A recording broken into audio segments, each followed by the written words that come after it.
Mi mejor consejo es siempre generar esas primeras ventas olvidándonos de todo lo que sea el papeleo. Ni somos fiscalizables en esas cantidades, ni nos da tiempo a liarla. Cuando hablamos de 100, 200, 300, 500, 600 euros al mes. Muy buenas, bienvenido a un nuevo episodio del podcast. Hoy vamos a hablar sobre fiscalidad a la hora de emprender. Vamos a resolver un montón de dudas con Alex Algarti. Seguidle en Instagram, comparte un montón de contenido y resuelve un montón de dudas. Así que lo primero, Alex, bienvenido. Cuéntanos quién eres y a qué te dedicas. Muchas gracias, Borja. Es un placer estar aquí contigo.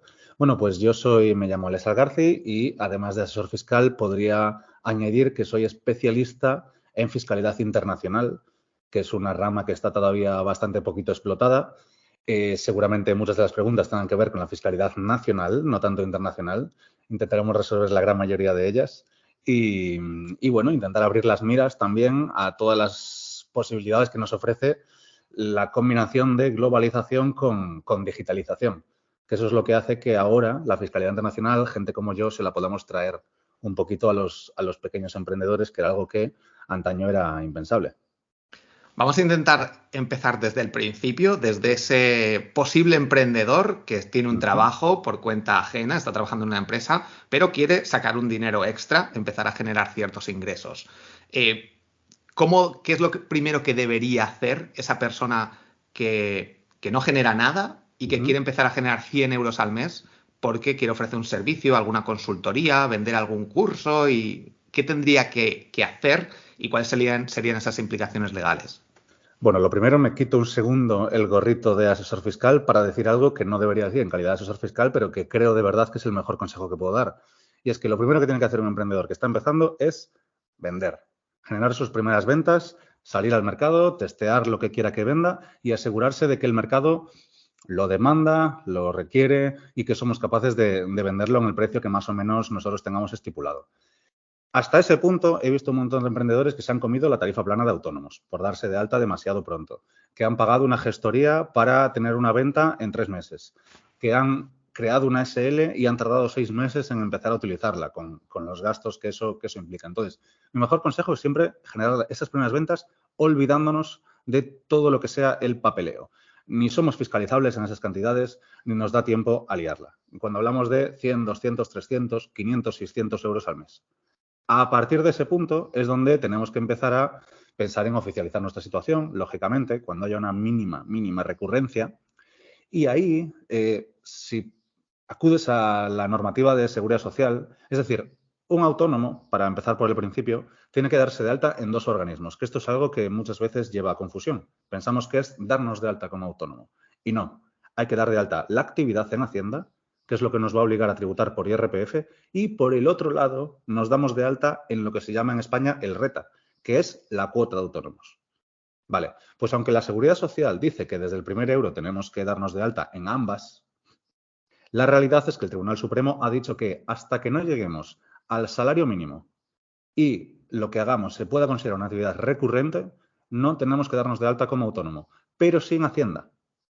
Entonces, una vez que generemos esas primeras ventas un poco para coger un poco de soltura, asegurarnos de que lo que estamos sacando al mercado tiene un cierto sentido, pues a partir de ahí sí que habría que darse de alta en Hacienda, modelo 036, 037, por si alguien se aventura a intentar hacerlo, hacerlo por sí mismo, pero no darse de alta en la Seguridad Social. ¿Y eso qué implica? Que no pagamos la cuota de autónomos todavía, hasta que superemos esos umbrales. Y es mi consejo sincero, porque al final la cuota de autónomos, si tenemos la tarifa plana, pues maravilloso, aunque nos la vamos a ir consumiendo. ¿Cómo funciona la tarifa plana? ¿Son 50 euros al mes durante un año y luego sube? Eran 50, antaño cuando se concibió, eran 50 euros al mes durante 12 meses y los siguientes 12 el descuento se iba reduciendo hasta que en el mes 25, cumplidos los 2 años, tendrías ya la cuota normal de los 360 y pico euros si eres autónomo normal, digamos, régimen general, y casi 400 si eres autónomo societario. Pero ahora esa tarifa plana ya no es de 50, es de 80 y es una cosa parecida. El primer año es así fijo, tarifa plana como tal, y en el segundo año se va haciendo una reducción paulatina del descuento. De tal manera que, no sé en cuánto están las cifras ahora, pero pues 140 y pico, 150 los siguientes 6 meses, casi 200 los siguientes 6 meses y luego ya pasaríamos a la tarifa normal que irá de acuerdo a nuestro nivel de facturación, que es también un cambio que se ha introducido. Antes era una cuota fija que tú podías modificar si querías, pero ahora depende de tu facturación. Entonces, el tema es que la cuota de autónomos es un lastre que se puede llevar por delante en muchos negocios que pudieran llegar a ser prósperos, pero que se han ahogado antes de tener la solvencia para poder hacer frente a estas cuotas de autónomos. Por eso, que mientras no lleguemos al salario mínimo al mes, mientras no estemos facturando unos 1.200 euros netos y esa actividad se haga de forma recurrente, alta en Hacienda sí, alta en Seguridad Social, esperemos. Vale, aquí me surge, bueno, por una parte voy a contar mi experiencia que fue hace unos años y es que yo tenía ciertos ingresos de afiliación, que conseguía a lo mejor 100 euros al mes, un mes 200, otro nada, y hice lo mismo, no lo declaraba porque no me pedían factura en aquel momento, no me pedían, porque eran ingresos de empresas externas a España. Y hubo un momento que me llegó una carta y me tuve que presentar en Hacienda porque me dijeron, estás teniendo ciertos ingresos que alguna empresa los declaró y me tuve que presentar por ciertos ingresos en un año, a lo mejor de, no sé, 500 euros o algo así. Entonces, cuando llegué allí... Destinar recursos por esas cantidades. Claro, y de hecho, la persona que me atendió me dijo, ostras, ¿hasta dónde hemos llegado por esto que te hayan traído aquí? Te voy a quitar esto o a solucionarlo y ya está. Pero sí, o sea, hubo un momento cuando yo empecé prácticamente, hace 6 años o así, que me llamaron para esas cantidades porque habían visto que estaba recibiendo ciertos ingresos de, no sé, Trade Doubler o algo así. Y no pasó nada, pero sí que yo diciendo, ostras, qué fuerte. Bueno, en ese caso, por lo menos sabes que la posible sanción está muy acotadita en cantidad. Entonces, tampoco es muy relevante, pero como te dijo la funcionaria en ese caso, esas cantidades prácticamente no son fiscalizables. Tiene que ser algo muy claro, alguien que, por un lado, una empresa pagadora le esté declarando y uno mismo no. Y eso no lo decide un funcionario, eso lo decide el sistema, el Big Data que tienen ellos, encuentra algo que no casa, que no corresponde y, por tanto, se emite esa notificación.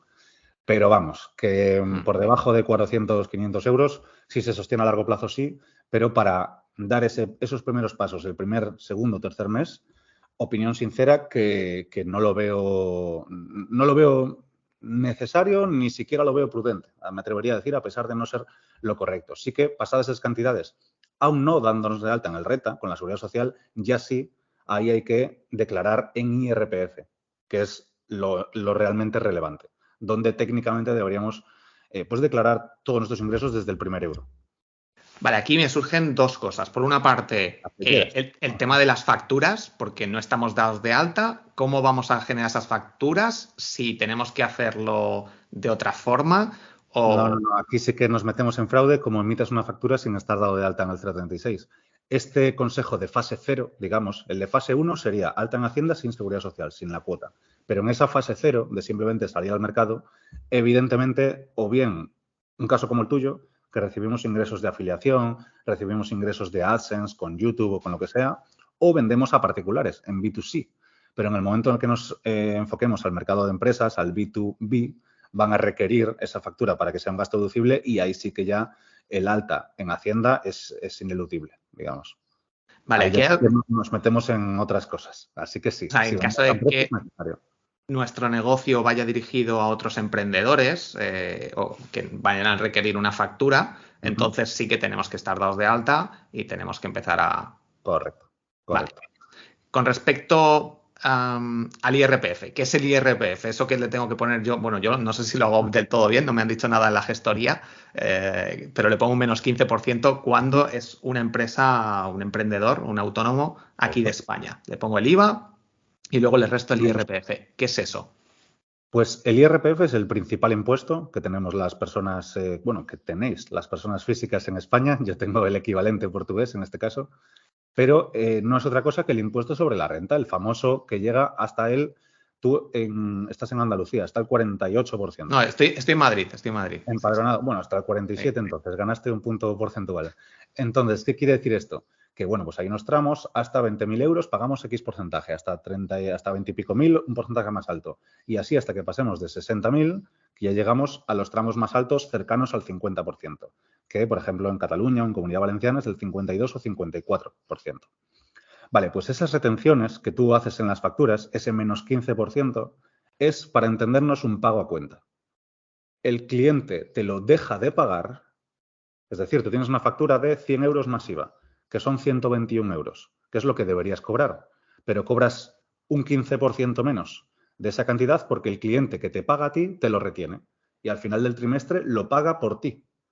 Es un adelanto a tu IRPF, de tal manera que a final de año, bueno, a año vencido, en abril, mayo, junio del año siguiente al año de la declaración, ahí se hace un cómputo, es como un vamos a ver cuánto has ganado en total y qué porcentaje te tocaría. Pues si, por ejemplo, has generado 80.000 euros y te tocaría un tipo promedio, bastanteando todos los tramos menores hasta que llegas al marginal más alto, y te tocaría un promedio de, pues no sé, 35%, y tú has retenido en cada factura que has emitido un 15%, entonces entre el 35 y el 15 hay esa diferencia que es lo que te va a salir a pagar en la declaración de la renta.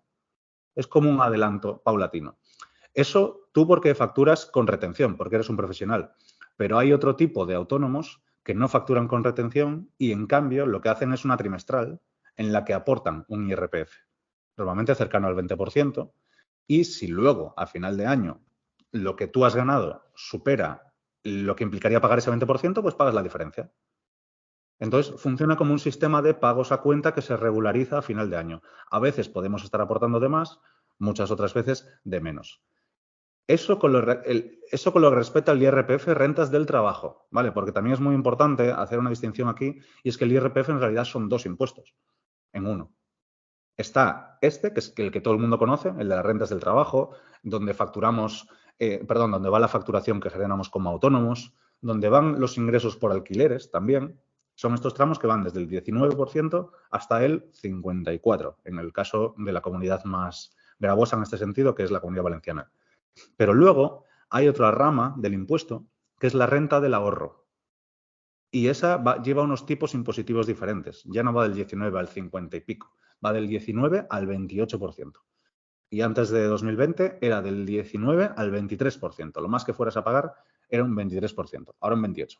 Y ahí es donde van las ganancias patrimoniales por comprar y vender acciones y tener ahí un beneficio, por recibir dividendos, por intereses, por otro tipo de ganancias que ya no se derivan, digamos, de nuestro trabajo con las manos, nuestro trabajo operativo, digamos. Entonces son esas dos ramas. Pero lo de la retención de las facturas no es más que una especie de adelanto para que no en abril de 2024 pagar de golpe, pues a lo mejor 40 o 50.000 euros del IRPF. Vale, ya me queda más claro.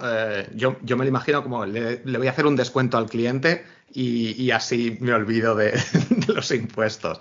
En realidad, ese 15%, si no te lo retuviesen ahí, lo pagarías dentro de un año. Vale. Que yo lo prefiero, pero tampoco tenemos la opción de elegir. Yo pongo el 15%, porque antes creo que tenía el 9 hace un tiempo. ¿Tendría que pasarlo entonces a un 19 o lo estoy haciendo mal? No sé. No, el 15 es el genérico. Vale. Para profesionales. Sí, lo que tuviste al principio es como una especie de retención de entrada en el mercado. Es como que durante unos meses puedes hacer esa retención menor, pero luego la 15 es la estándar. Vale, perfecto. Hay plataformas como Hotmart que son bastante conocidas porque nos evitan el hecho de tener que hacer facturas si vendemos cursos online, por ejemplo, tener que hacer facturas a cada cliente. Y Hotmart las hace por nosotros y luego le requerimos el pago único y le facturaríamos como Hotmart.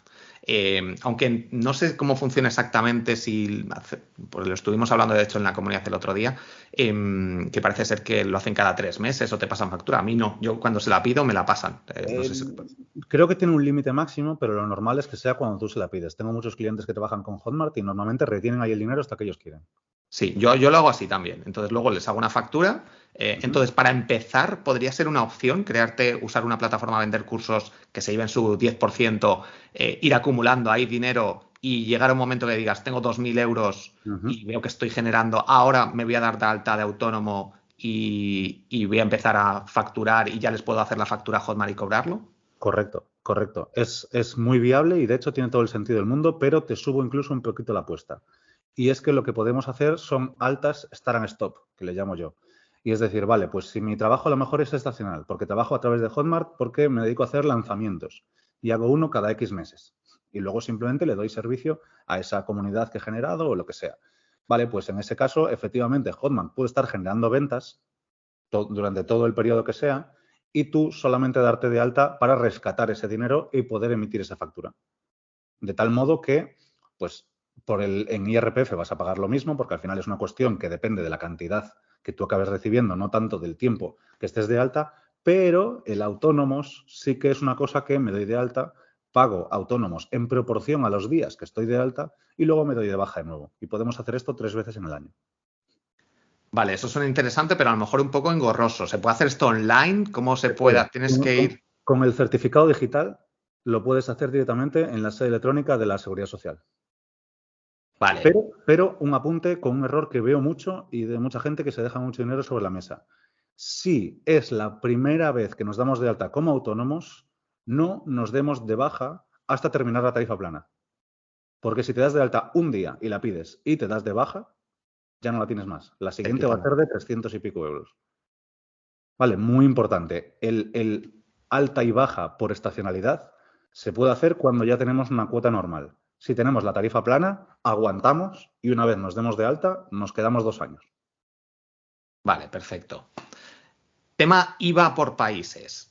¿Cómo funciona eso exactamente? Yo tengo una herramienta que se llama Cuaderno y ahí en principio me sale lo que debería pagar cada uno y luego si me piden la factura yo lo reviso.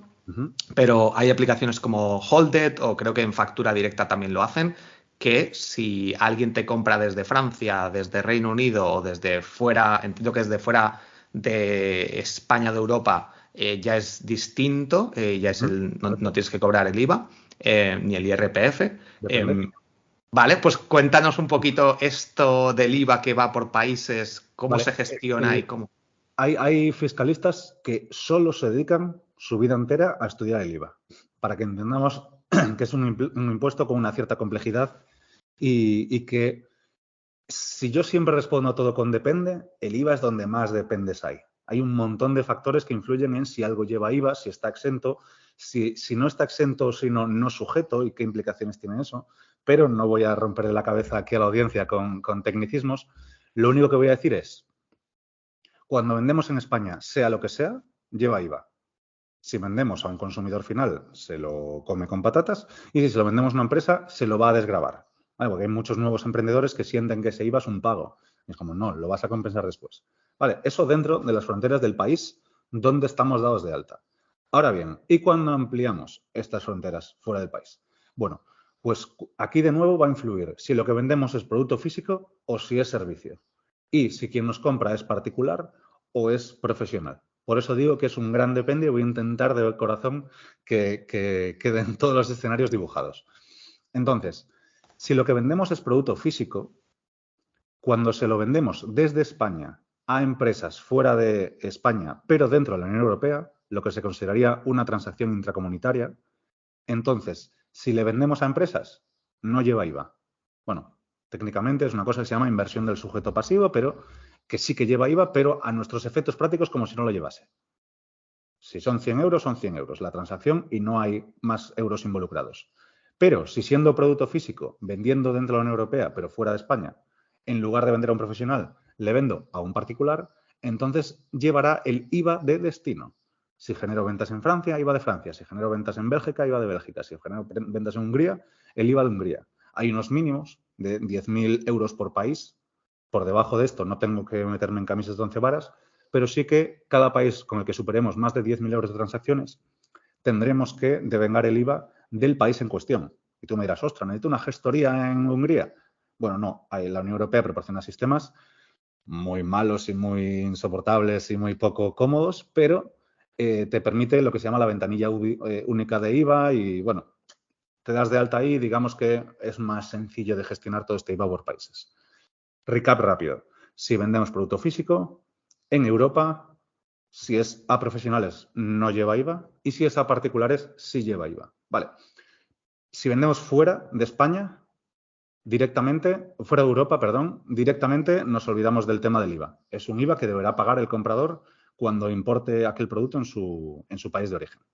Esto todo lo que respecta al producto físico, porque tiene más particularidades. Pero cuando lo que nosotros vendemos es servicio, aplica una cosa que se llama reglas de localización del IVA, y si es servicio, siempre se entiende prestado en origen. ¿Esto qué significa? Que si presto servicio a clientes en España, sea empresa o particular, siempre lleva IVA. Pero si es dentro de la Unión Europea, entonces ya no. Ya va a ser intracomunitario con las empresas y no va a aplicar IVA cuando le venda a los particulares. Si lo que yo vendo es servicio, porque se entiende prestado desde España. Un curso online, una consultoría online con Skype o cualquier cosa así.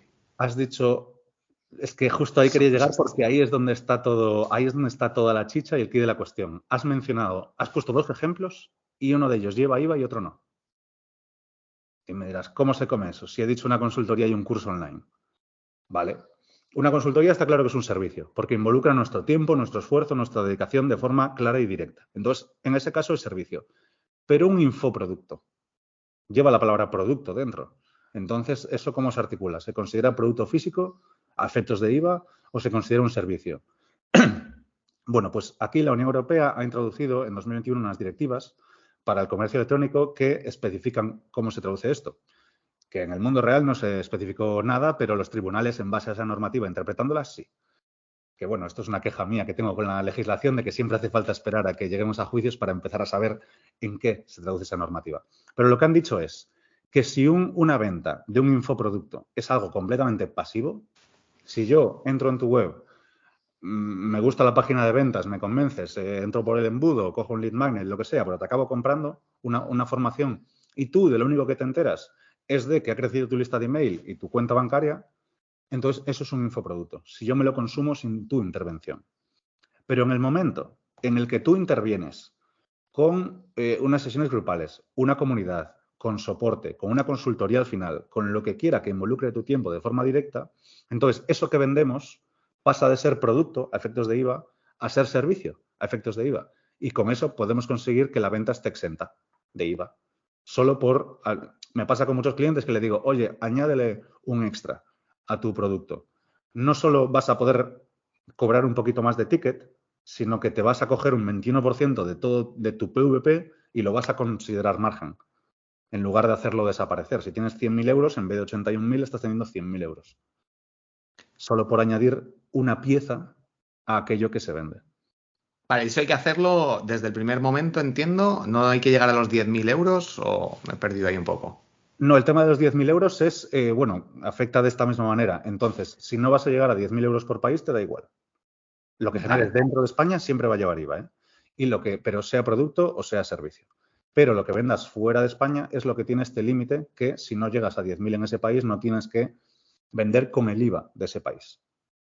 Vale. Lo cual en la práctica, salvo que seamos unos monstruos, hace que acabemos pagando IVA en España y casi nada en el resto. Salvo que tengamos muy focalizado todas las ventas en un solo país, que ahí sí.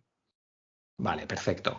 Siento que ha sido confuso, pero es que no encuentro otra forma de conseguir trasladar el tema del IVA porque es algo que lleva mucho tiempo integrar bien y comprender. Vale. Aquí entiendo que lo ideal es que haya una gestoría que contratemos nosotros y que nos revise de vez en cuando ahí que está todo bien. Y que estén acostumbrados a operaciones internacionales. Porque si no, todo esto que he explicado no te creas que es algo que los gestores tienen claro. Que es algo que como clientes es frustrante porque acudes a un profesional con la idea de que te sepa decir, pero al final la fiscalidad es tan amplio como países hay, como normativas hay. Y al final los gestores pues dominan su área con la que trabajan el día a día, pero según a qué gestoría vayas, pues saben más de unas cosas o saben más de otras. ¿Cómo te enteras tú de todo esto? ¿Hay algún sitio, está en el BOE todo esto, te lo lees, te lees un montón de noticias? ¿Cómo sabes tanto y estás a la última? Bueno, no estoy tan a la última desde hace un año que la demanda está, tú lo has visto crecer en Instagram y no estoy tan actualizado como me gustaría, pero sí que es cierto que me preguntan mucho cómo me especialicé en esta rama, porque al final es algo de lo que no hay formación, no existe, no se da. Hay formación por países, por áreas, por tipos de impuestos, pero yo llevo un periplo, bueno, uno que tengo un background de toda la vida de fiscalidad, porque mi padre tiene una gestoría, yo me he criado de alguna manera en esa gestoría y todo mi entorno familiar pues gira en torno a esa gestoría. Tienen sus empresitas, comentamos en casa, te vas empapando y al final el mamar eso desde pequeño hace mucho en cuanto a conciencia fiscal empresarial, digamos. Pero ya centrándonos en esta especialización, pues te digo que desde 2019 ha sido un periplo curioso, en el sentido de, desde todas las formaciones habidas y por haber, tanto regladas como no regladas, en español y en otros idiomas, porque en español hay muy poquito, y después ir rellenando huecos con investigación pura y dura. Afortunadamente tengo la capacidad de entender muy bien el lenguaje jurídico, leyes, normativas, reglamentos, jurisprudencia, vas construyendo tu realidad y pues llega un punto en el que no puedes seguir avanzando y tienes que empezar a pagar consultas aquí y allá para acabar de construir el mapa y voy como dominando diferentes combinaciones. Vale, pues voy a dominar Portugal con NHR, que es un régimen fiscal especial, cómo se combina con las LLCs y con holdings europeos. Masterizo eso, estudio todas las casuísticas, me veo todas las sentencias, toda la jurisprudencia que hay relacionadas con esos casos y lo domino. Cuando lo domino, paso a otro. Normalmente hay lagunas que no consigo cumplir y ahí tengo ya que hablar con otros despachos, a veces se convierten en partners, a veces simplemente soy yo su cliente a la hora de pagarles esa información y voy un poquito construyendo este mapa. Al principio era muy frustrante, pero ahora me parece algo súper positivo porque es una formación que mucha gente pide y que no existe. Entonces, en algún momento, todavía no, se creará y se prestará al mercado.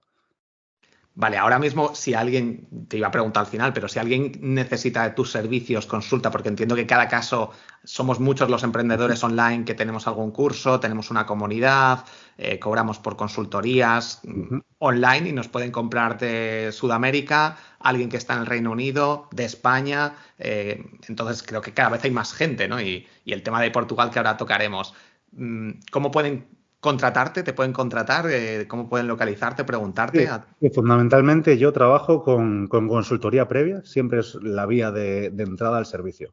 Después prestamos diferentes servicios en España, en Portugal, en el Reino Unido, en Estados Unidos, pero digamos que estamos depurando esa entrada de clientes para que se ha divulgado mucho de fiscalidad en Internet en los últimos 2 años y hay mucha misconception, por utilizar un eufemismo, sobre las cosas que se pueden y no se pueden hacer. Entonces, aunque antes dábamos entrada directa al servicio, ahora la única forma de entrar al servicio es teniendo una consultoría. Por tanto, me pueden contactar al email o escribirme en Instagram o ir al enlace de mi Instagram e iniciar por ahí un poquito el proceso.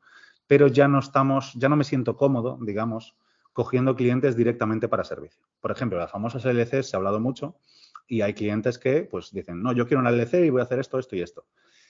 Y si tuviera yo la ocasión de corregirle y hacerle ver que quizás no es la opción más interesante, pues ese cliente seguramente se libre de tener problemas el día de mañana. Entonces, pues bueno, digamos que la vía de entrada es un poquito esa consultoría y tienen esas vías para contactar conmigo. Vale, no sé si nos puedes contar un poco el coste o depende un poco de la situación o del tiempo de... Sí, o sea, no, la genérica es de 800 euros. Es una consultoría de 800 euros, hago una al día, no más, y en esa, teóricamente es 1 hora, aunque normalmente alargo lo que sea necesario para tener comprendida la estructura, y ahí se diseña todo lo que se va a hacer, lo que se va a implantar conjuntamente con el cliente. De eso siempre comienzo diciendo que yo nunca digo lo que hacer, nunca jamás digo lo que hacer. Digo, este escenario, pros y contras, pros y contras, pros y contras. A partir de ahí construyo con el cliente. Vale, entiendo que en el caso de que alguien necesite ese servicio, tiene que saber qué preguntas hacerte, invertir bien esos 800 euros y esa hora.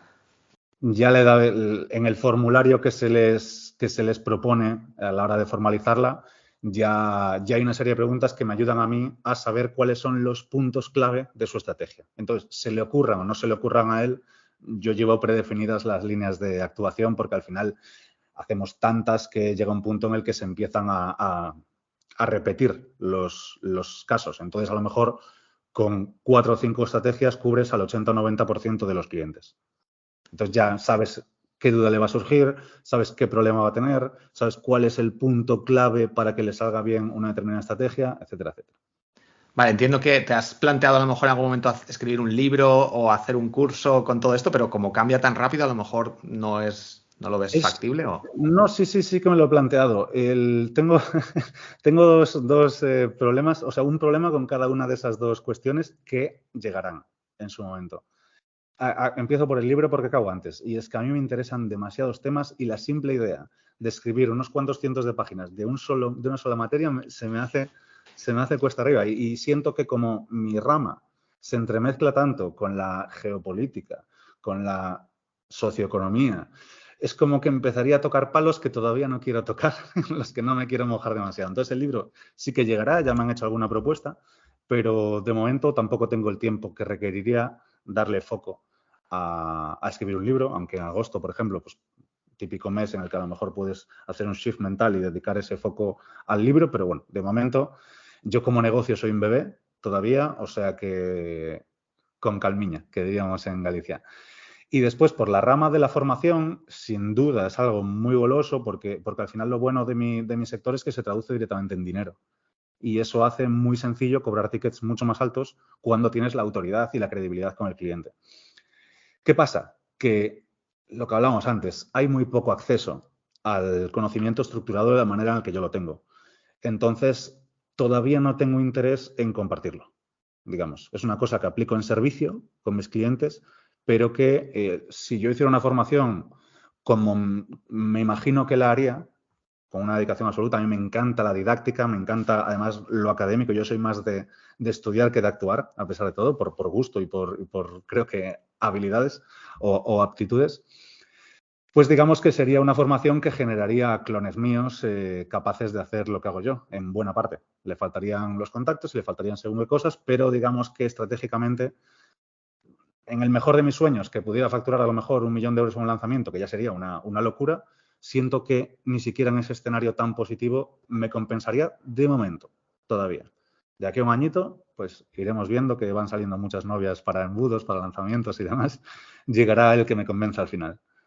Genial. Por aquí está claro que el tener un nicho, un conocimiento de un nicho específico y con una necesidad muy amplia y sin competencia, porque hay muy poca gente que tenga ese conocimiento, pues hay un gran filón ahí. ¿Cuál es tu cuenta de Instagram?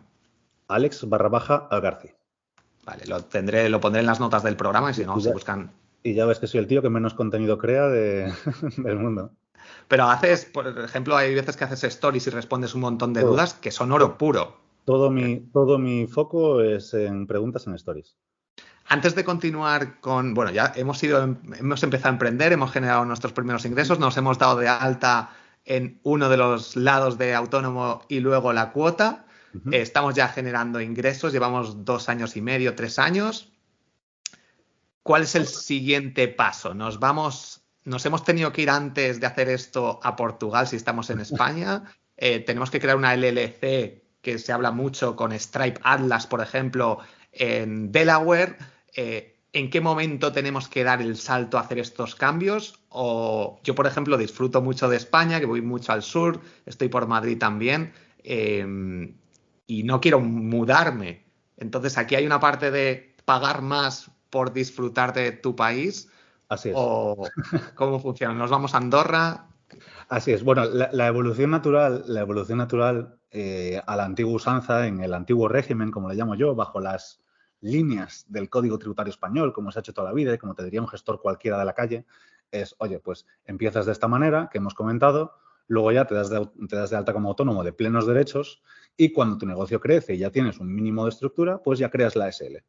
Vale, pues yo rompería con ese esquema por completo. Lo primero porque esta fase cero de no alta en autónomos es algo que no recomiendan los gestores. No es que no recomienden en el sentido de que desaconsejen, sino que no, tú llegas allí, te dan de alta de todo y punto. Vale, esa sería la fase cero. Pero mucho ojo cuando nos demos de... O sea, es que lo que quiero evitar con lo que voy a decir a continuación es un error que veo mucho en este proceso de escalado. Y es que desde hace un añito, desde hace 2 añitos, tenemos la ley de startups que permite a las empresas pagar un 15% en lugar de un 23%. Vale, pues simplemente para que se lleven algo de mucho valor en este caso, porque este consejo puede valer mucho dinero. Y es que si ya lo tenemos claro, si ya estamos generando ventas, si ya tenemos una cierta recurrencia, creemos la SL directamente. Porque si te das de alta como autónomo en una actividad y luego en esa misma actividad te das de alta como empresa, se considera una continuación, no se considera una nueva empresa y por tanto no te dan ese 15%. ¿El 15% te refieres a que luego a la hora de tributar o de IVA o cómo es ese 15%? 15% de impuestos sobre sociedades. Es lo que paga la empresa en lugar del IRPF. La empresa pagaría un 23-25, pero durante 2 años pagas un 15. Entonces, simplemente cuidado con, si lo tenemos muy, muy claro, a lo mejor es interesante pasar directamente a empresa. Pero, tema Portugal o tema LLCs. Bueno, pues es que yo lo siento si son aguafiestas por esta parte y yo no vengo con juicios de ningún tipo, pero mucha gente en España, a raíz de la divulgación que se ha venido haciendo en Internet, se cree que operar con una LLC en España es perfectamente legal. Concretamente, 100% legal, que me hace mucha gracia cuando le ponen porcentajes a la legalidad, como si no fuera algo binario, que o es o no es. Entonces, la cuestión aquí es que se le ha llamado 100% legal a cosas que se pueden hacer con seguridad, pero que no serían lo correcto. Entonces, es muy importante partir de esa base. Yo siempre, a clientes que llegan así un poco más despistados, siempre les dibujo un triangulito, que los que estén solo escuchándonos no lo verán, pero se entiende muy bien, un triángulo en el que cada vértice es una ventaja, una de ellas ya la has mencionado tú, pero solo puedes coger 2 y siempre tienes que renunciar a una. Entonces, una de ellas es quedarnos en España. Lo que decíamos del disfrute a cambio del pagar. Vale, pues si hemos elegido este vértice, de entre los 2 restantes solo podemos coger uno. Y o bien tenemos un gran ahorro fiscal o bien tenemos riesgo cero. Si queremos un gran ahorro fiscal utilizando LLCs, que efectivamente se pueden hacer, pues bueno, digamos que ya estaremos transitando algún área gris en el que seguramente, si nos preguntan, no podríamos dar una explicación. Entonces es muy importante esa parte. Ahora bien, sobre cómo operan las LLCs, sí que es cierto que son una herramienta muy, muy versátil.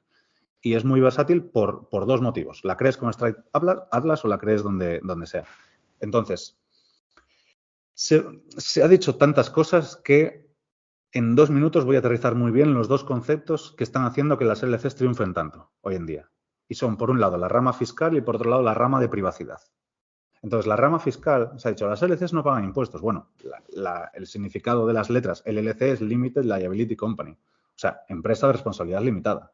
¿Eso a qué nos suena? A empresa que paga impuestos, a A una sociedad empresa limitada. cualquiera, a una SL, exactamente. Entonces, es solo cuando cumplimos una serie de condiciones, como que sea unipersonal, como que ese único socio sea no residente de Estados Unidos, y un tercer factor, y además de los más importantes, que es que no tengamos actividad, más que actividad, que no tengamos estructura, ni oficinas ni empleados en Estados Unidos, en esos casos es cuando esa empresa no paga ningún impuesto. Cero, cero absoluto, ni IVA, ni impuestos a sociedades, ni nada. Pero Estados Unidos no es las Bahamas ni las Seychelles. Entonces, ¿por qué la empresa no paga impuestos? Bueno, pues porque se convierte en una entidad transparente. Esto significa ingresos menos gastos. Ese resultante sobre el cual pagaríamos impuestos, en lugar de pagar el impuesto corporativo, el impuesto de sociedades, se transparenta a la renta del socio. Y es el socio quien lo debería pagar en su IRPF, en este caso. Y rentas del trabajo, hasta tramos bien, bien altitos. Y dices, coño, Alex, pero entonces eso puede ser peor que con una empresa pagar un 23%. Yo te digo, efectivamente, es peor. Esa es la rama fiscal. El tema es que aprovechan la otra rama, la otra pata, digamos, que es la privacidad. Si yo pusiera, pues, no sé si tú tienes SLs, pero si yo pusiera Borja Girón, segundo apellido, me saldrían las SLs en Google, de las que eres apoderado, de las que eres administrador, el cargo que ostentas, pago 6 euritos y me dan las cuentas de esa empresa. En Portugal no es tan abierto, pero lo mismo, pagas 6 euritos al registro mercantil y te dan la información. Vale, pues en Estados Unidos también, con la excepción de los 4 famosos estados, tú has mencionado Delaware, pues están Nuevo México, Wyoming y Nevada. En estos 4 los registros mercantiles son privados, es decir, no se puede acceder a quién está detrás de estas empresas. Lo tendría que solicitar un juez y para que lo solicite un juez tiene que estar hablando de delito penal y bueno, ya son palabras mayores, hay que estar hablando de cifras altas. Entonces, la gente está cogiendo esta característica fiscal de que la empresa no paga impuestos porque los paga el socio, pero utiliza la privacidad si nadie sabe que tengo la empresa y la empresa no paga impuestos y soy yo quien debería pagarlos, pero nadie sabe que la tengo, pues no la declaro y Santas Pascuas.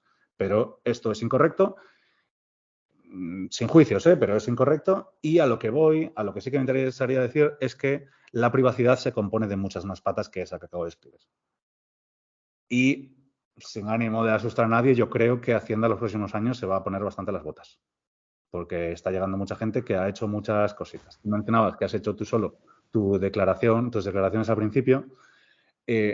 Me niego a pensar que hayas sido capaz de liarla ni siquiera a la mitad de cualquiera de los muchísimos que llegan con el LCS habiendo hecho según qué cosas que no tienes ni idea de cómo vas a corregir, más que mirar hacia arriba y rezar, porque es la situación de muchas personas. Vale, sí, porque yo me veo reflejado. Yo soy autónomo, no tengo empresas, soy unipersonal, no tengo a nadie contratado y me podría acoger a eso. Y lo que veo es que en el momento en el que me haga la transferencia de esa cuenta de banco que habré creado, no en Silicon Valley Bank, porque ya no es A, pero algún otro banco, y lo he creado con Stripe online desde Stripe Atlas, puedo hacerlo todo ahí. Y en el momento en el que, claro, ese dinero que tengo ahí en esa cuenta, bueno, no sé si me puedo crear una tarjeta de crédito y usarla y entonces puedo hacerlo así, o De débito, sí. de débito, y entonces ahí ya no. Pero claro, en un futuro próximo seguramente podría haber ciertos problemas. A ver, hay que alargar el análisis o escalar el análisis a ver qué otras partes entran en funcionamiento aquí. Por ejemplo, la mayoría de los países del mundo han firmado un tratado bilateral mutuamente que se llama el CRS, Common Reporting Standard, que se utiliza para compartirse información mutuamente, tanto mercantil, referido a empresas, es decir, si tú tienes una empresa en Estonia, que está muy de moda, por ejemplo, España lo sabe, porque Estonia la ha informado. Información mercantil e información financiera de bancos, fondos, brokers, etcétera. Entonces, un error que está cometiendo mucha gente, pues que a lo mejor la creó con Stripe o con cualquier otro proveedor, pero opera en euros. Y si opera en euros, esa cuenta se está reportando. Porque, bueno, no dije aquí, el único país del mundo, el único desarrollado, digamos, que no ha firmado el CRS es Estados Unidos. Como otras muchas particularidades jurídicas que no te explicas cómo tienen si no te vuelves conspiranoico, pues de esas hay muchísimas. Entonces, lo bueno es que Estados Unidos no es firmante del CRS, tiene el suyo propio, que es el FATCA, pero digamos que si operas en dólares tienes privacidad, pero si operas en euros tienes privacidad parcial. Entonces sí, podrías, o sea, la operativa que hace mucha gente es, vale, pues facturo a los clientes más seguros de facturar a través de la LLC y el resto lo dejo en el Autónomos de España. ¿Quiénes son los más seguros? Bueno, pues los que son B2C, porque no te van a pedir la factura, no van a registrar una contabilidad, los que están fuera de España, los que te pagan directamente en dólares. Todo este tipo de clientes realmente consigues hacer un circuito que nunca salte información, digamos, a España, sabiendo que es incorrecto y todo esto, pero se fue de forma relativamente segura. Vale, y ahí es entrar en temas de tener que andar con cuidado, ¿no? Correcto, es que a mí el tema es ese. Yo siempre le digo, mira, por eso el triangulito. Si tú estás cómodo entrando en zona gris, yo no soy el padre de nadie, yo te anticipo que está mal, de que te pueden multar y a partir de aquí tú tira por donde quieras. Pero siempre mi consejo es, a partir de un llegado punto, pues hay que mover ficha. O pagar impuestos, o sea, pasar por uno de los dos sacrificios, el económico o el personal. Seguimos ese emprendedor de cero, está ya generando ingresos. ¿En qué momento tendríamos que crear una SL? Yo he escuchado que a partir de 40.000 euros entiendo, de facturación De beneficio. o de beneficio, vale, de beneficio al año, sería conveniente pasar de ser autónomo a crear una SL. O qué es lo que habría que hacer en ese momento para pagar menos impuestos de forma legal. Mi respuesta favorita depende. Los famosos 40.000, 45.000 es el umbral a partir del cual, como empresa, vas a pagar menos de lo que pagarías como autónomo por los mismos rendimientos. Porque el autónomo va desde el 19, va creciendo, y la empresa paga el 23, 25. Y ese es el límite. Entonces, esa cantidad de 40, 45.000 es en la que más o menos se estipula, porque luego el IRPF influye si tenemos niños y menores a nuestro cargo, bla, bla. Pero más o menos, 40-45 empezaríamos a pagar más de lo que pagaría la empresa. Pero, por eso digo depende, aquí hay que tener en cuenta más variables. Por ejemplo, ¿qué vamos a hacer después con ese dinero? ¿Lo vamos a reinvertir o lo vamos a retirar? Porque si lo vamos a retirar, la empresa paga un 23% de impuestos sobre sociedades, pero ahora ese dinero es de la empresa. Si me lo quiero sacar a persona física, aún pago otra vez el dividendo, un 19 a 28%. Entonces, si lo voy a sacar, ya pues estaré empatando con un autónomo que pague muchísimo. Porque 23 más 20 y pico por ciento, al final me vuelvo cerca del 50%. Entonces, cuando nuestro objetivo es reinvertir, sí, más o menos por esas cantidades, ya debería empezar a interesarnos hacernos empresa. Si lo queremos para nosotros, pues ahí hay que hacer un análisis más amplio y seguramente el umbral a partir del cual me interesa empresa esté un poquito más arriba. Pero puede haber un caso contrario y que a pesar de tener un beneficio inferior te interesa hacer una empresa. Bien porque sois más de un socio, que puede darse que dices, coño, yo me haría autónomo, pero somos dos y lo operamos todo por la empresa y por tanto o hacemos una comunidad de bienes o empresa directamente, aunque no facturemos tanto. Esto es un caso muy habitual. Y luego otro caso es que a veces, según a qué tipo de cliente le facturemos, no da la misma imagen que seamos un autónomo a que seamos una empresa.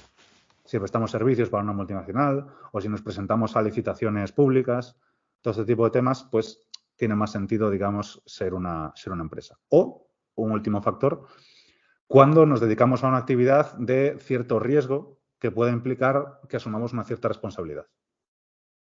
Si sucede algo con la empresa o con los clientes o es demandada o lo que sea, que esto se puede, no hace falta hacer nada ilegal para que te pase, ¿eh? Estás a un accidente laboral de tener un problema de un par de millones de euros de responsabilidad civil. Entonces, evidentemente hay seguros, pero eso también puede hacer que tenga sentido coger una empresa. Si nos centramos estrictamente en lo numérico, en lo fiscal, en lo tributario al número, sí. Esos más o menos 40-45.000 es el punto a partir del cual la empresa pagará un poquito menos. Vale, 40-45.000 de beneficio, quitando, bueno, ingresos, facturación, menos los gastos, que te queden unos 40.000. Vale, perfecto. Lo que sería el byte, el beneficio antes de impuestos. Genial. Bueno, yo de momento voy a seguir siendo autónomo. Con respecto a inversiones en criptomonedas. Bueno, tú frecuentas Cádiz, Cádiz Algarve. Bueno, está cerca. Yo estuve pensándolo. De hecho, este verano me voy a hacer un viajecito por ahí, por Portugal. No creo que me mude, pero bueno, a lo mejor si encuentro algún sitio a mí no me importa. O sea que No te queda cerquita, sí. sí. Ya que hemos empezado a hablar sobre inversiones, tema de criptomonedas, bueno, creo que ha cambiado de hecho de nuevo la ley en Portugal, que había mucha gente que estaba comprando criptomonedas porque no se tenían que declarar o algo así. Cuéntanos un poquito el tema de criptomonedas. Si como particular quiero comprar, es mejor irte allí, declararlo allí, o como empresa, o reinvertirlo, o algún truquito de estos que puedas contarnos o algún aprendizaje. Vale, ¿en España o en Portugal? Bueno, en España, si quieres, y luego los beneficios de Portugal, si hay alguno todavía. Vale, en España simplemente es como quien compra acciones. Si compras Bitcoin en 10 y lo vendes en 20, pagas IRPF por 10. Y lo pagas en la renta del ahorro. Recordemos ese segundo IRPF, con muchas comillas, que paga como máximo el 28%. Eso sucede tanto si compras Bitcoin y lo vendes con un beneficio y lo vuelves a convertir a euros, como si, que era lo que hablamos un poco antes, de Bitcoin cambias a Ethereum o cambias a Cardano o cambias a lo que sea, tienes que declarar esa ganancia. Si yo compré Bitcoin en 24, subió a 29 y lo cambié a Ethereum, entonces se entiende que tengo un beneficio de 4.000 o 5.000 euros, que eso es lo que debería declararse siempre. Y si generamos cualquier otro beneficio tipo staking y demás, pues 3/4 de lo mismo, 19-28%. Eso es lo que se debería hacer en la teoría. Y en Portugal, hasta el año pasado, estaba todo exento. Salvo que fuera tu actividad profesional, es decir, que no se consideras una inversión, que se consideras fueras trader y te dedicas en el día a día a la actividad profesional, en ese caso pagarías como autónomo, pero si no, si eres una persona cualquiera que tiene su trabajo y además compra y vende cripto, pues los beneficios iban al cero.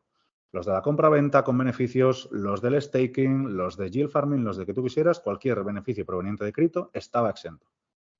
Ahora, como esto fue un poco jauja y cuando te permiten tener las criptos exentas, potencialmente cualquier rendimiento del mundo lo puedes convertir en un rendimiento cripto. Entonces, claro, es en plan, vale, yo a lo mejor tengo mis beneficios en cripto y puedo no tributar por ellos, pero por mis beneficios empresariales los puedo convertir en beneficios cripto muy fácilmente, sin que nadie pueda demostrar lo contrario. Entonces, fueron acotando un poquito esto, que en realidad nunca es una iniciativa del gobierno portugués, porque a Portugal está encantado con esto, si no es la Unión Europea, que va presionando, ya han tocado muchas cosas que Portugal tenía interesantes. Y básicamente ahora la limitación que hay es que solo está exento si lleva en tu poder más de un año. En ese caso estaría completamente exento. Entonces puede darse el caso de alguien que hace la inversión en España, va generando un beneficio en España y llega un momento en el que dice, tengo 1 millón de euros en Bitcoin. Si te lo sacas en España, pagas pues cerca de 300.000. Si te lo sacas en Portugal y ese Bitcoin llevaba en tu poder más de un año, pues estaría exento. Pero, ojo, que sé que esto es goloso, ojo con salirnos un año y volvernos, aunque hagamos bien el cambio de residencia, porque España lo puede considerar instrumental. Esto quiere decir que si has hecho el cambio de residencia bien, conforme a la ley, no te puedo sancionar, pero considero que te has ido solamente para sacarte esos Bitcoin. Por tanto, con animosidad fiscal. Entonces, me lo tributas como si nunca te hubieras ido. Sin multa, pero lo tributas.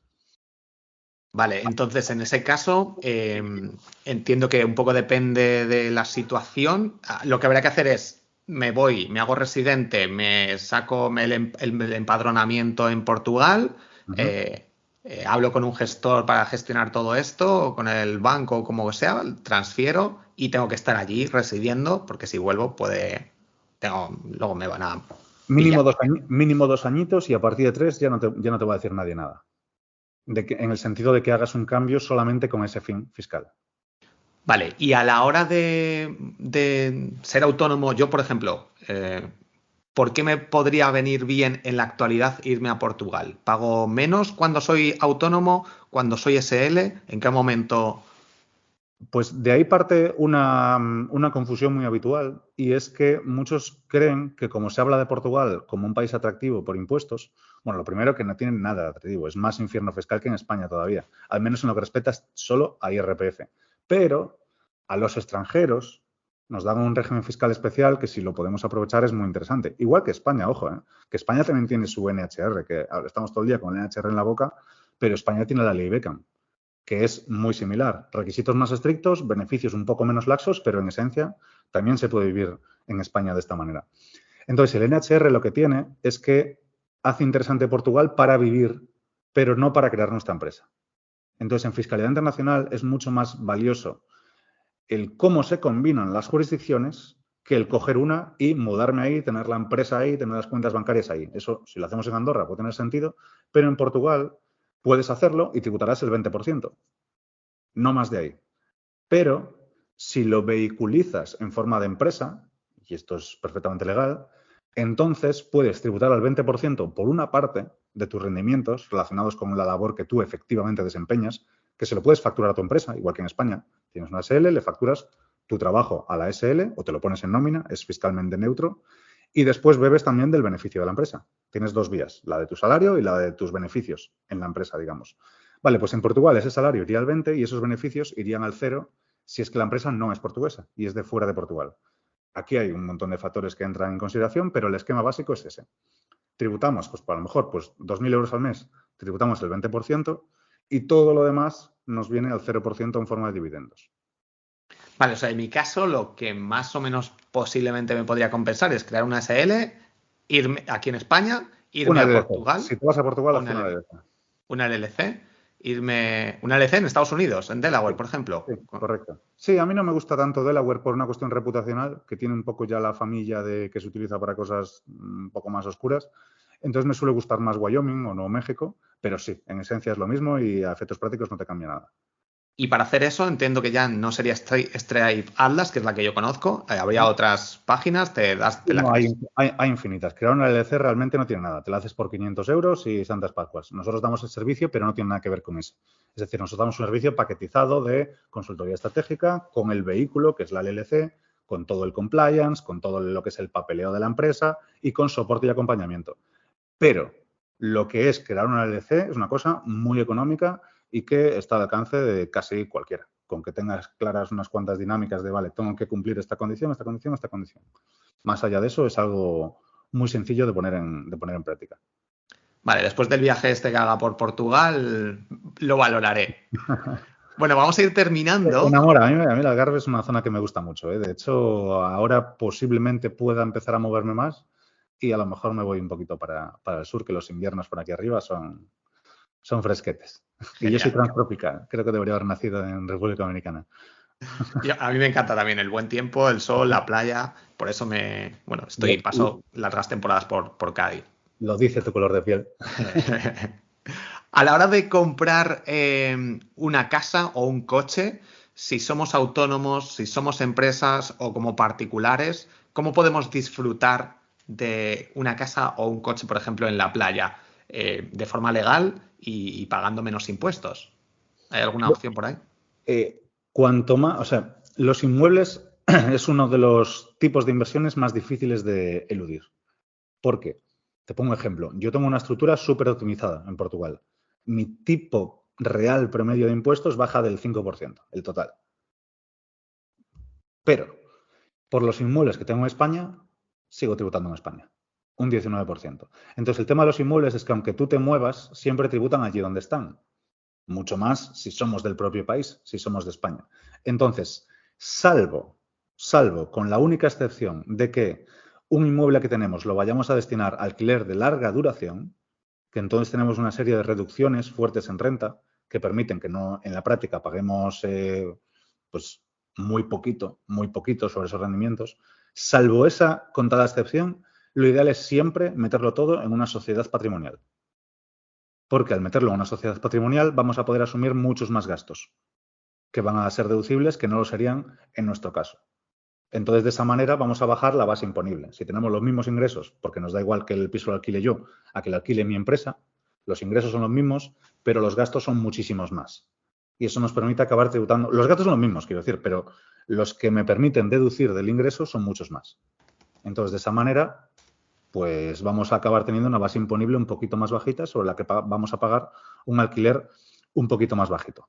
Pero aquí ya entramos en un juego con un montón de variables. Intento no decir depende más de 10 veces por hora, pero es que tiene mucha cabida.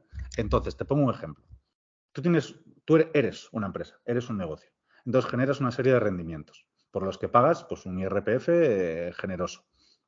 Vale, pongamos que para este ejemplo, para que se entienda bien por dónde estaría la gran ilusión relativo a inmuebles, ponle que toda la actividad que desarrollas como Borja Girón en realidad fuera Borja Girón SL, ¿vale? De tal manera que Borja Girón SL paga sobre sus beneficios un 23% y luego tú con eso que generas, pues en parte disfrutas y en parte quieres reinvertir, que por algo lo estás ganando.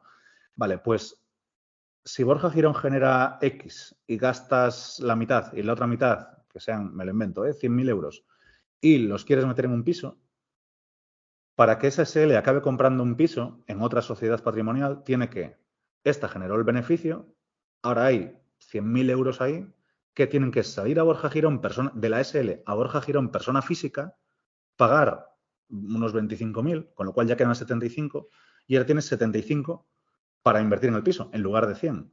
Además, el piso te va a comportar una serie de gastos de notaría, de impuesto, de tal, que si es empresa van a ser mucho más fácilmente deducibles que si somos particulares. Entonces hemos perdido 25.000 euros en este camino. Pero si en lugar de esta empresa genera dinero, esta empresa compra inmuebles, pasa por tu sociedad holding, que holding suena una cosa así como de Facebook y de Google, pero no es otra cosa que una SL más, cuya actividad es poseer otras SLs. No tiene más que esto. Vale, pues estos mismos 100.000 euros, en lugar de pagar unos 25.000, iban a pagar unos 1.000 por subir aquí. De tal manera que solo por tener una SL extra, tendrías 99.000 en lugar de 75.000 para invertir en ese nuevo piso. Y cuanto más ganemos, pues más acentuado es este efecto, lógicamente. Por eso digo que en pisos no hay grandes fórmulas, pero sí que podemos valernos de esta estrategia de holdings para hacer que el nexo entre la empresa que genera pasta y las inversiones tenga la menor factura fiscal posible. Vale, suena interesante. Entiendo que eso es, a lo mejor si compras solo una casa, no, pero si compras 5 a lo mejor ya sí compensa o con una ya compensa el hecho de montar esa SL. Seguramente necesitamos una gestoría y Sí, o solo sea, para... ahí hay que cuantificar. Pues, por ejemplo, esta SL extra te podría costar pues 500 euros hacerla y 150 o 200 euros al mes mantenerla. Al final no tiene casi actividad. Entonces son 400 más 200 por 12, 2.400, unos 3.000 euros. Solo en esta operación estarías ahorrándote unos 25.000 a cambio de gastarte 3.000. Si en vez de hacer una haces muchas, pues mucho más compensa. Es un gasto fijo, digamos. Por tanto, todo ingreso marginal va a ser neto. Y no sería conveniente luego darla de baja, si es solo para una vivienda y cierras la empresa y ya está, o eso ya entramos en temas de... Es que el holding es la única forma de vivir en España con unos impuestos razonables. Por tanto, para mí, y esto ya es decir, lo digo en calidad de asesor, pero ya entramos en el plano de la opinión, de hasta dónde cada uno quiera escalar su estructura y demás. Para mí, la fórmula más segura, largoplacista y optimizada fiscalmente de vivir es no tener cosas a persona física y que todo lo posean nuestras empresas. A nosotros como individuo, como persona individual, nos representa un holding del que poseemos el 100%, pero de todos los demás negocios que nosotros tengamos, ese holding nos representa. Si el negocio es nuestro, el holding posee el 100% de ese negocio. Si es con un socio, el holding posee el 50% de ese negocio. Pero lo que nos va a permitir es beber de todos esos beneficios pagando un 1,25 en lugar de un hasta 28%. Entonces, por eso digo que un holding, siempre y cuando nos interese, superando esos 3.000 euros al año de coste que pueda tener, pues es que tiene ventajas por todas las esquinas. Incluso si una de estas empresas tú la vendes, imagínate que creas un nuevo side project y es una startup que pues has invertido 50.000 euros en ella y ahora te están ofreciendo pues 3 millones de euros. O 4, para que me salga más redondo el asunto. Bueno, pues de 4 millones de euros casi todo es beneficio, porque invertiste 50.000. Si esa empresa la he creado yo y la vendo por 4 millones, voy a pagarle 1 millón de euros a Pedro Sánchez. Pero si en lugar de esa empresa pertenecerme a mí, le pertenece a mi holding, que me pertenece a mí, pues en lugar de 1 millón voy a pagar pues 10.000 euros. Aquí ya sí que hay bastante diferencias, ¿no? Claro, por eso digo, cuanto mayor sea el importe, mayor es Claro. el ahorro, evidentemente, porque es el gap entre el 1,25% y el 19,28%. Vale, Que tributaría sobre los dividendos y sobre las ventas de empresas. aquí sí he entendido bien, entonces me crearía una LLC a lo mejor, o con LLC. En España, que sepas que la LLC siempre va a ser gris. Entonces, la LLC es blanca en Portugal. En Vale, España, entonces, yo no digo que no se hagan, pero que se sepa que no sería lo correcto y que se están haciendo muchas burradas, entonces simplemente aconsejo ser especialmente cauto. Clientes de LATAM, clientes de fuera de España, particulares, todo este tipo de segmentos. vale, entonces en este caso he entendido que son 3 empresas las que necesitaría, crear mi SL, el holding y otra empresa a la que luego le transfiero o me he perdido ahí. Sí, sí, correcto.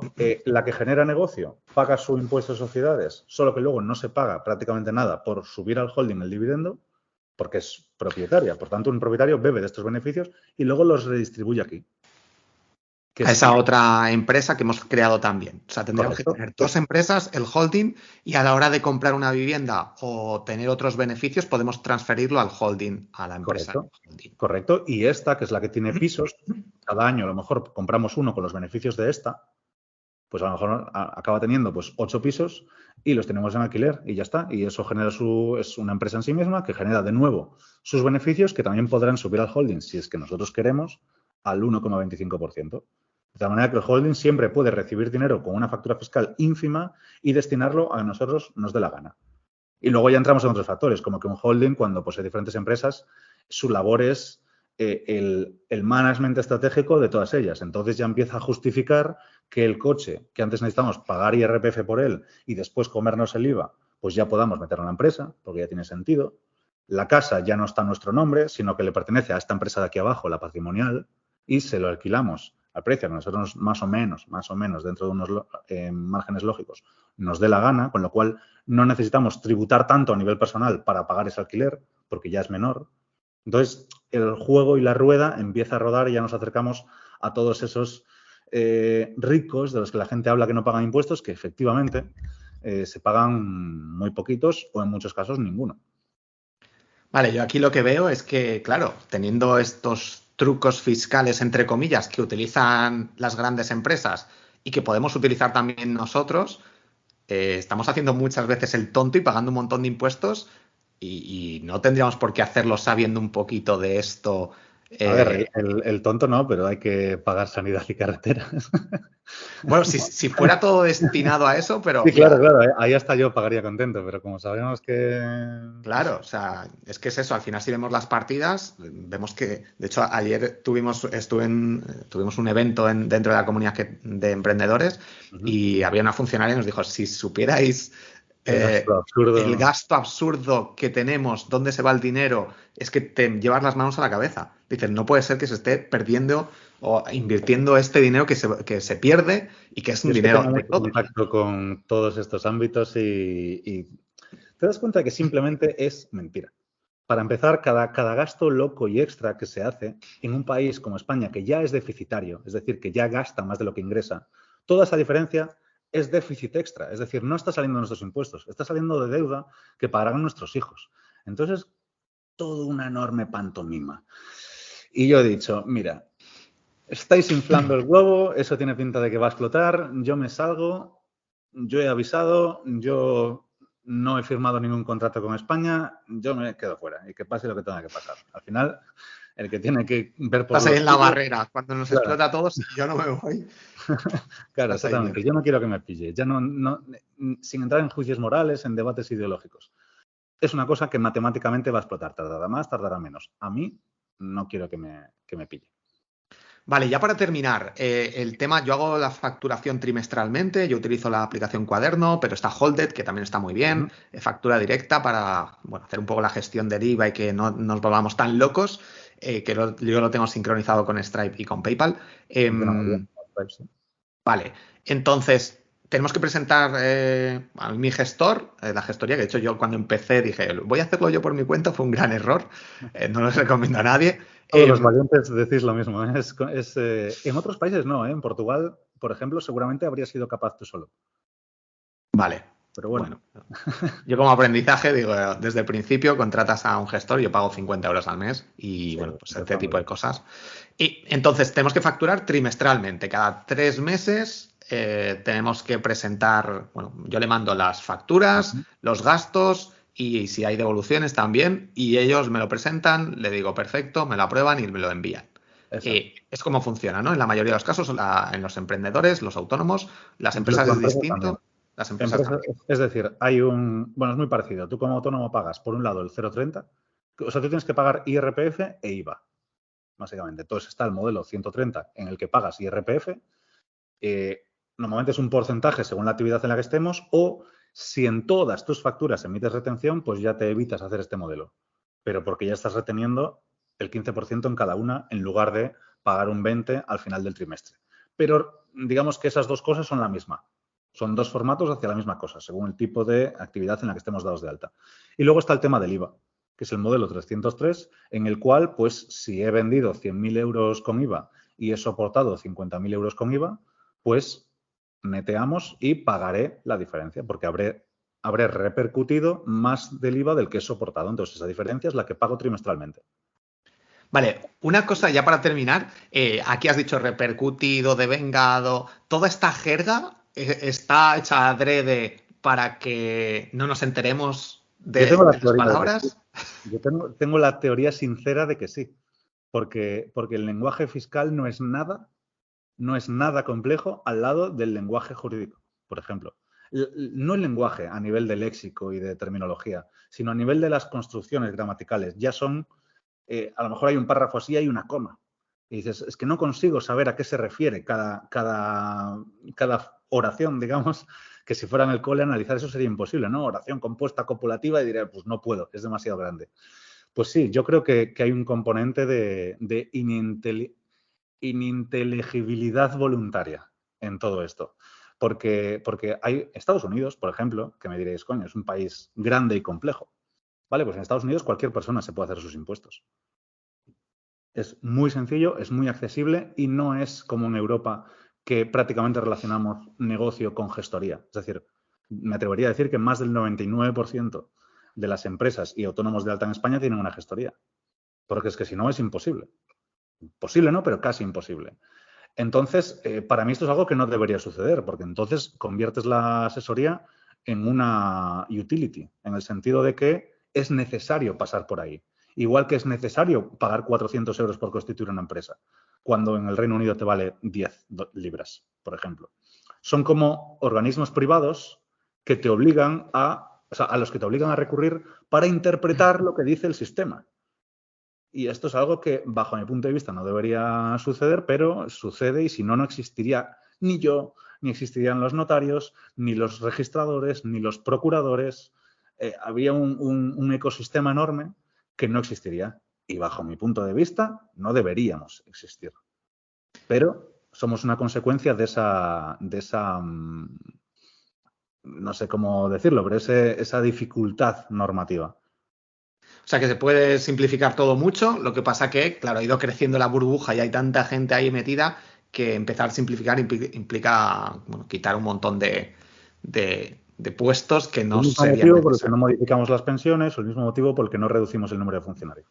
Al final son resistencias, es lo que habría que hacer contra lo que la gente va a votar.